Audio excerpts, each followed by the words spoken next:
Salut! Dans cet exercice, on va montrer l'inégalité de Bernoulli en utilisant la convexité.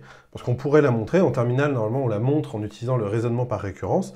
Là, on va la montrer en utilisant la convexité de la fonction 1 plus x puissance n. Alors, pour commencer, on nous demande d'étudier la convexité de cette fonction sur l'intervalle -1 plus l'infini. En fait, pour étudier la convexité, la méthode la plus simple, c'est de dériver deux fois et d'étudier le signe de la dérivée. Donc, c'est une fonction qui est très facile à dériver.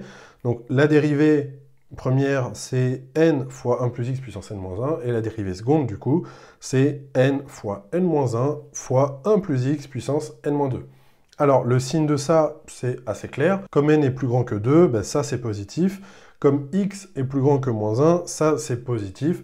Donc finalement, f' va être positive, et donc f est convexe sur -1 plus l'infini. Voilà pour la convexité.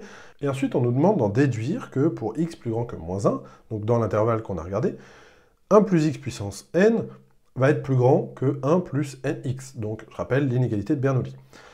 Alors, ça, c'est un réflexe qu'il faut avoir, surtout quand la question d'avant, on nous dit d'étudier la convexité. Si on a une fonction convexe et qu'on souhaite la minorer par une autre fonction, surtout une fonction affine, en fait, il faut tout de suite penser à une équation de tangente. Parce que quelque chose qu'il faut absolument savoir par cœur, c'est qu'une fonction convexe, elle est au-dessus de ses tangentes. D'accord? Une fonction convexe comme ça, elle va être au-dessus de ses tangentes. Dans l'autre sens, une fonction concave, elle est en dessous de ses tangentes. D'accord? Donc, ça, c'est vraiment quelque chose qu'il faut, c'est un réflexe qu'il faut avoir. Autre chose qu'on pourrait avoir, parce qu'une propriété aussi qui existe, c'est qu'une fonction convexe, elle est donc, comme on disait, au-dessus de ses tangentes, mais elle est en dessous de ses chordes. Et une fonction concave, c'est l'inverse, elle est au-dessus de ses chordes, mais en dessous de ses tangentes.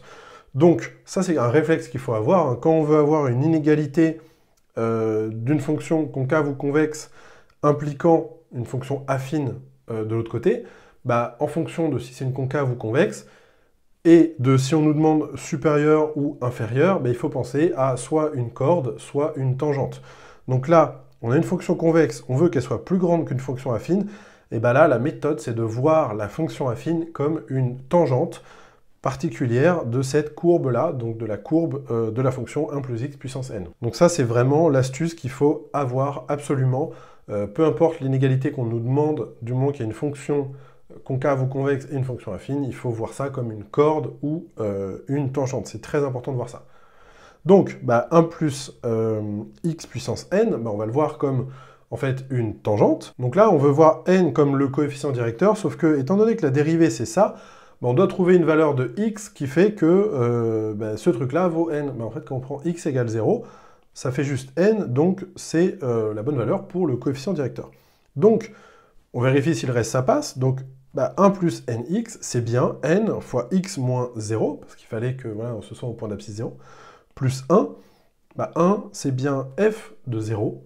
Donc, on a bien l'équation de la tangente au point d'abscisse 0, qui vaut y égale nx plus 1. Donc voilà, j'ai réécrit, j'ai réordonné pour avoir vraiment la forme ax plus b, mais c'est la même chose, hein, 1 plus nx, nx plus 1, voilà, on comprend ça. Donc voilà, ça c'est l'équation de la tangente. Et comme f, elle est convexe, comme on l'a montré dans la question 1, elle est convexe sur -1 plus l'infini, la courbe de f, elle est au-dessus de ses tangentes, hein, comme on le dit depuis tout à l'heure, et donc f de x est plus grand que 1 plus nx. Et donc finalement, 1 plus x puissance n, c'est supérieur ou égal à 1 plus nx sur l'intervalle -1 plus infini.